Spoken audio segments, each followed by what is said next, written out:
जिस PACL certificate में जिस धारक का नाम हो उस धारक की मृत्यु हो गई हो, क्या उनके परिवार को पैसा मिलेगा? दूसरा सवाल, जिस बैंक खाते में धारक का नाम चेंज हो गया हो, क्या उनको पैसा मिलेगा? तीसरा सवाल, क्या जिनके रजिस्ट्रेशन 2019 में नहीं हुए थे, जिनके आवेदन नहीं हुए थे, क्या उन्हें आवेदन करने का मौका मिलेगा? विवाह के बाद जिस धारक का नाम बदल गया हो, क्या उनको पैसा मिलेगा? हेलो नमस्कार साथियों, जैसा कि आप जानते होंगे पीएसीएल इंडिया लिमिटेड के बारे में मैं आपको पल पल की अपडेट देता रहता हूं। आज मैंने आपके लिए कुछ ऐसे क्वेश्चन को लिया है जो सेबी द्वारा नोटिस में दिया गया है, जो ऑफिशियल नोटिस सेबी द्वारा आया था। चलिए मैं आज आपके लिए उन डाउटों को क्लियर करना चाहता हूँ। आप बार बार मुझसे कमेंट करते हो कि सर मेरे पहले वाले जो डॉक्यूमेंट में नाम था पीएसीएल सर्टिफिकेट में, वो नाम अब मेरा नहीं है। सर मेरे पास पैन कार्ड नहीं है। सर मेरा रजिस्ट्रेशन यानी 2019 में जो आवेदन हुआ था वो मेरा आवेदन नहीं हुआ है। सर मैं क्या करूं? मैं सर बहुत परेशान हूं।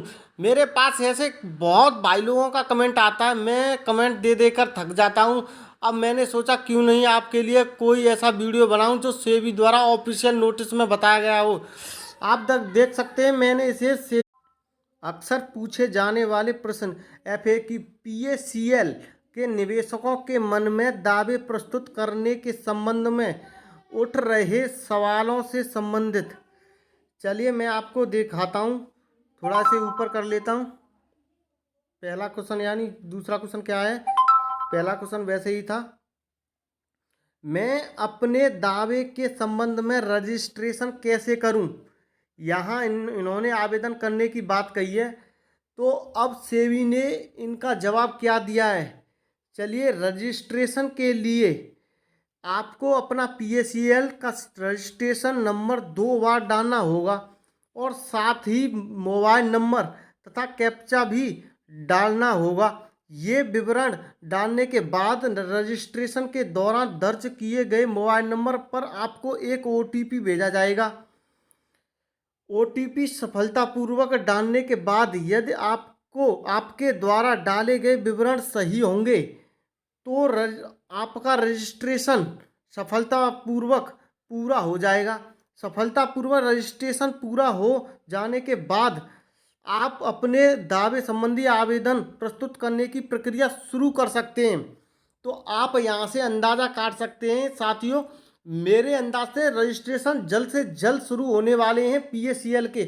जिन भाइयों के 2019 में रजिस्ट्रेशन यानी रजिस्ट्रेशन नहीं हुए थे, वो भाई जल्दी से जल्दी इस बात का ध्यान रखें कि रजिस्ट्रेशन शुरू होने वाले हैं और अपने डॉक्यूमेंट को बिल्कुल कंप्लीट कर लें रजिस्ट्रेशन करने के लिए। चलिए मैं आपको आगे का स्टेप सुनाता हूँ। आगे का स्टेप क्या है?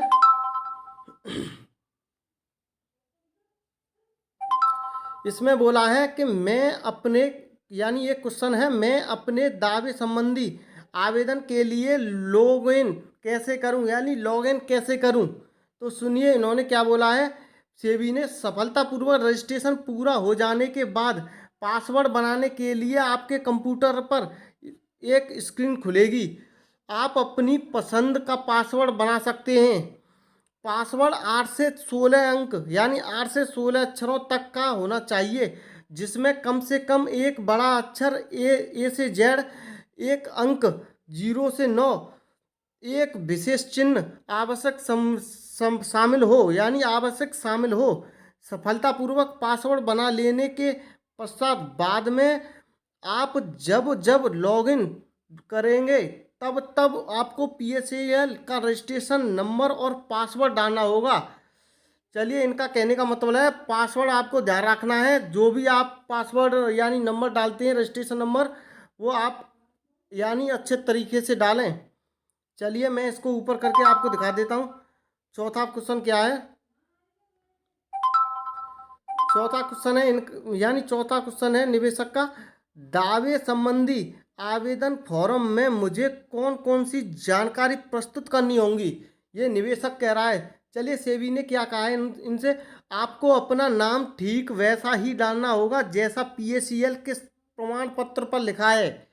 यानी आप एक बात ध्यान सुन लीजिए, जैसा आपका पीएसीएल सर्टिफिकेट पर नाम लिखा है आपको वैसा ही आपको नाम डलवाना है। चलिए हुआ है हो दावे की रकम रुपए में का उल्लेख करना होगा। अपना नाम ठीक वैसा ही डालना होगा जैसा पैन कार्ड में है। देखिए, जिन भाइयों ने अभी तक अपना पैन कार्ड नहीं बनवाया है वो अपना पैन कार्ड बनवा लीजिए। वही नाम से पैन कार्ड बनवाएं जिस नाम से आपका पीएसीएल में जो सर्टिफिकेट में जो नाम हो। पैन नंबर डालना होगा, अपनी बैंक खाता संख्या, बैंक का नाम और आईएफएससी कोड भी डालना होगा। चलिए मैं इसको आगे बढ़ाता हूँ। आगे क्या कहा है, चलिए नंबर 5 में निवेशक ने पूछा है कि मुझे कौन कौन से दस्तावेज अपलोड करने होंगे। चलिए सेबी ने क्या बोला है इनसे, आपको ये दस्तावेज अपलोड करने होंगे। अपने पैन कार्ड की कॉपी, हाल ही में खिंचवाई गई पासपोर्ट आकार की फोटो, रद्द किए हुए चेक जिस पर आपका नाम छपा हुआ हो की कॉपी, या सेबी पीएसएल रिफंड .com इन पर उपलब्ध निर्धारित फॉर्मेट के अनुसार बैंक के पत्र शीर्ष लेटर हेड पर बैंकर का प्रमाण पत्र, पीएसीएल के प्रमाण पत्र की कॉपी और रसीद यदि कोई हो। चलिए मैं इसे स्टेप को अगला पहुंचाता हूँ। अगला क्या है, नंबर 6 में इन्होंने क्या बोला है। देखिए निवेशक क्या कह रहे हैं कि यदि मैंने अपना दावा संबंधी आवेदन फॉर्म पूरी तरह से न भरा हो, क्या तब भी मैं वहां से बाहर निकल एग्जिट कर सकता हूं। चलिए इन्होंने क्या बोला सेबी ने, जी हाँ, आप लॉग आउट के बटन पर क्लिक करके बाहर निकल सकते हैं। सेव एंड नेक्स्ट के विकल्प पर क्लिक करते ही आपके द्वारा दर्ज की गई जानकारी सेव हो जाएगी। आप बाद में लॉगिन करके अपने दावे संबंधी आवेदनों को पूरी तरह से भरकर प्रस्तुत कर सकते हैं। यानी इनका कहने का मतलब है, अगर मैं बीच में से अगर यहाँ से निकलना चाहता हूँ, जैसे मैंने आधा काम कर दिया, यहाँ से मैं डॉक्यूमेंट को यहीं रोककर आगे निकलना चाहता हूँ, यानी मैं फिर कर दूंगा, तो ये इन्होंने बोला है कि आप फिर भी कर सकते हो इनको डॉक्यूमेंट को पूरा। चलिए नंबर 7 में इन्होंने क्या बोला है। देखिए निवेशक क्या बोल रहे हैं, निवेशक कह रहे हैं कि दस्तावेज किस फॉर्मेट में अपलोड करने होंगे। तो उन्होंने बोला कि दस्तावेज को पीडीएफ, यानी दस्तावेज को पीडीएफ, जेपीजी या जेपीईजी फॉर्मेट में अपलोड किया जा सकता है। चलिए नंबर 8 में निवेशक ने क्या बोला, अपलोड किए जाने वाले दस्तावेज का आकार, प्रकार, खाका आदि कैसा होना चाहिए। चलिए इन्होंने क्या बोला है, सेबी ने क्या बोला है कि अपलोड किए जाने वाले दस्तावेज ब्लैक एंड वाइट स्केल पर होना चाहिए। अपलोड किए जाने वाले दस्तावेज ब्लैक एंड वाइट स्केल पर होना चाहिए। उनका डीपीआई 2 से होना चाहिए और वे वर्टिकली एलिग्नेड होने चाहिए। नंबर 9, चलिए 9 में क्या बोला है इन्होंने, 9 में दिखा देता हूँ मैं आपको। 9 में बोला है, निवेशक क्या बोले हैं, मुझे यह कैसे पता चलेगा कि मेरा आवेदन सफलतापूर्वक प्रस्तुत हो गया है। चलिए मैं आपको बताता हूँ सेबी ने क्या बोला है। सेबी बोला है कि सभी जरूरी औपचारिकताएं पूरी करने के बाद आप फाइनल सबमिट के बटन पर क्लिक कर सकते हैं। उसके बाद वेब प्लेटफॉर्म प्रीव्यू स्क्रीन खुल जाएगी जिसमें आपको आपके द्वारा डाली गई जानकारी की पुष्टि होगी। जब आप डाली गई जानकारी की पुष्टि कर देंगे तब उसके बाद आवेदन सफलतापूर्वक प्रस्तुत हो जाएगा और फिर ऑक्नोलिजमेंट रिसीट नंबर ARN उत्पन्न होगा। ARN नंबर जो उत्पन्न होगा भविष्य में, इस संबंध में आप जब कभी भी संपर्क करें तब आप पीएसीएल के रजिस्ट्रेशन नंबर के साथ साथ यह नंबर भी अवश्य बताएं। चलिए मैं नंबर 10 दिखाता हूँ आपको। नंबर 10 क्या है, नंबर 10 है कि जो निवेशक बोले हैं, मैंने जो जानकारी सेव कर ली है, क्या मैं वह जानकारी वहाँ से हटा सकता हूँ या उसमें कोई बदलाव आदि कर सकता हूँ।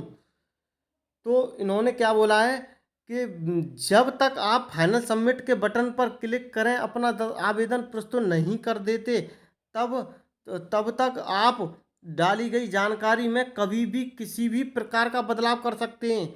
हालांकि एक बार जब आप फाइनल सबमिट के बटन पर क्लिक कर देंगे, उसके बाद कोई भी बदलाव करने की अनुमति नहीं होगी। चलिए मैं आपको 11वां क्वेश्चन दिखाता हूँ। 11वां क्या है? निवेशक बोले यदि मैं अपना पासवर्ड भूल जाऊं तो मुझे क्या करना होगा?